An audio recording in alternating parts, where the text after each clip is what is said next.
नमस्कार। सुबह की बड़ी खबरों में आपका स्वागत है। मैं हूं आपके साथ रियासत हुसैन उस्मानी और आप देख रहे हैं भारत दर्पण। सबसे पहले बात करते हैं बजाज दर्पण की। सेंसेक्स घटकर 77,328 पॉइंट पर पहुंचा, जबकि निफ्टी घटकर 24,176 पॉइंट पर पहुंचा। गोल्ड यानी सोना बढ़कर 1,53,510 रुपए पर पहुंचा, जबकि सिल्वर यानी चांदी बढ़कर 2,63,980 रुपए पर पहुंची। अमेरिकी डॉलर बढ़कर 94.5 रुपए पर पहुंचा, जबकि क्रूड ऑयल घटकर 101.6 डॉलर पर पहुंचा।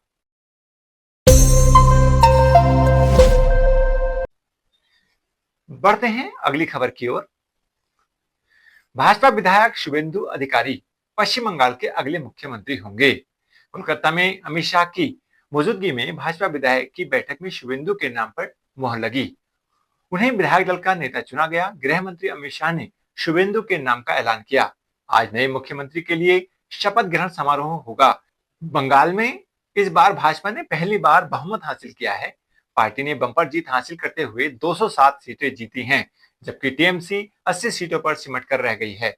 विधायक दल की बैठक में शुभेंदु अधिकारी को नेता चुना गया। इसका ऐलान अमित शाह ने किया और कहा, अभी कुछ समय पहले ही चुनाव की प्रक्रिया पूरी हुई है। लगभग 8 प्रस्ताव और समर्थन प्राप्त हुए और सभी एक ही नाम के मिले। उसके बाद दूसरे नाम के लिए भी सबको समय दिया गया, लेकिन कोई दूसरा नाम नहीं आया। शुभेंदु ने इस बार 2 सीटों से चुनाव लड़ा और दोनों ही सीटों से चुनाव जीता। नंदीग्राम के अलावा उन्होंने भवानीपुर सीट से ममता बनर्जी को लगभग 15,000 वोटों से हराया। पिछले विधानसभा चुनाव में भी शुभेंदु ने नंदीग्राम से ममता बनर्जी को हराया था।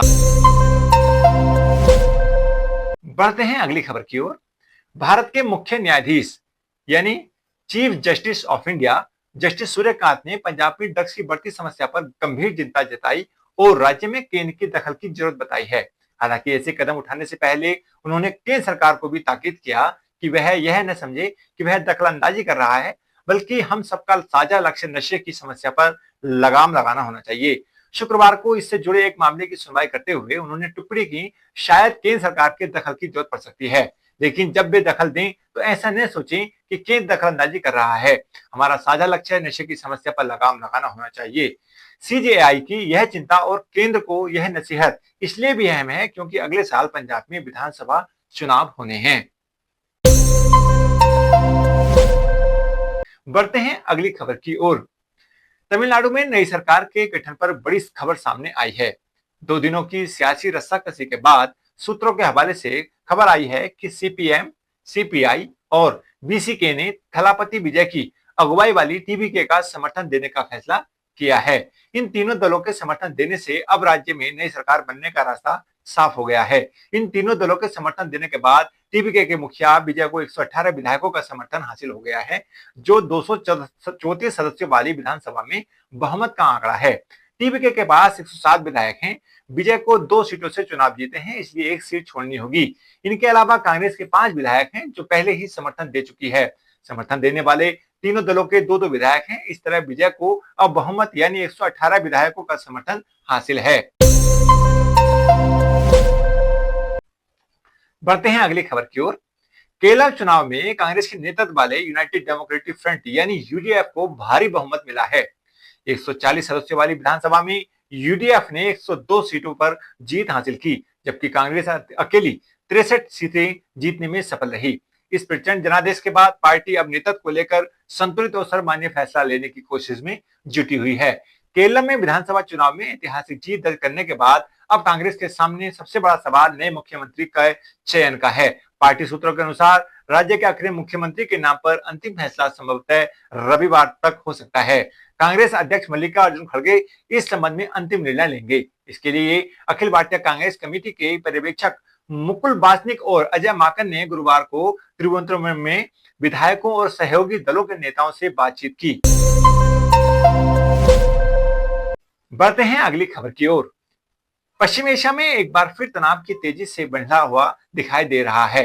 रिपोर्टों के अनुसार ईरान ने संयुक्त अरब अमीरात पर बैलिस्टिक मिसाइलों, क्रूज मिसाइलों और ड्रोन से नया हमला किया है। हमले के बाद यूएई के एयर डिफेंस सिस्टम तुरंत सक्रिय हो गए और कई मिसाइलों व ड्रोन को हवा में ही नष्ट करने की कार्रवाई शुरू की गई। यूएई की अथॉरिटी ने नागरिकों से सतर्क रहने की अपील की है। अथॉरिटी ने कहा है कि लोग सुरक्षित स्थानों पर रहें और केवल सरकारी एजेंसियों द्वारा जारी आधिकारिक जानकारी पर ही भरोसा रखें। देश के कई हिस्सों में विस्फोट जैसी आवाजें सुनाई देने के बाद लोगों में चिंता बढ़ गई। यूएई के रक्षा मंत्रालय ने स्पष्ट किया कि ये आवाजें एयर डिफेंस सिस्टम द्वारा मिसाइलों और ड्रोनों को रोकने की कार्रवाई के कारण सुनाई दे रही हैं। यह हमला ऐसे समय हुआ है जब कुछ समय ही पहले अमेरिका और ईरान के बीच भी तनावपूर्ण हालात देखने को मिले थे। एक रात पहले दोनों देशों के बीच मिसाइलों को लेकर टकराव की खबरें सामने आई थी। बढ़ते हैं अगली खबर की ओर। दिल्ली भाजपा अध्यक्ष वीरेंद्र सचदेवा ने गुरुवार को आम आदमी पार्टी के सांसद संजय सिंह की निंदा की, जिन्होंने भाजपा के मिशन पंजाब को वहां हुए बम धमाकों से जोड़ा था। सचदेवा ने इसे आम आदमी पार्टी की राजनीतिक हताशा का नतीजा बताया। सचदेवा ने कहा कि बंगाल, तमिलनाडु और केरल में अरविंद केजरीवाल ने जिस भी पार्टी का समर्थन किया वह राजनीतिक हाशिए पर चली गई। हाल ही में गुजरात के नगर निगम चुनावों में आम आदमी पार्टी पूरी तरह से साफ हो गई है। उन्होंने कहा कि इस वजह से केजरीवाल के नेतृत्व वाली पार्टी पूरी तरह से हताश हो गई है। उन्होंने कहा कि मीडिया की रिपोर्ट के मुताबिक गुरुवार को पंजाब के मुख्यमंत्री भगवंत मान से जुड़े बिल्डरों के कुछ दलालों के ठिकानों पर ईडी ने छापेमारी की। इस दौरान कथित तौर पर करोड़ों रुपए से भरे बैग हवा में उछाले गए। उन्होंने कहा कि यह पंजाब में कई अधिकारियों और नेताओं और बिल्डरों के एक नेटवर्क की ओर इशारा करता है। तो ये थी सुबह की बड़ी खबरें। ऐसी ही खबरों के लिए देखते रहिए भारत दर्पण।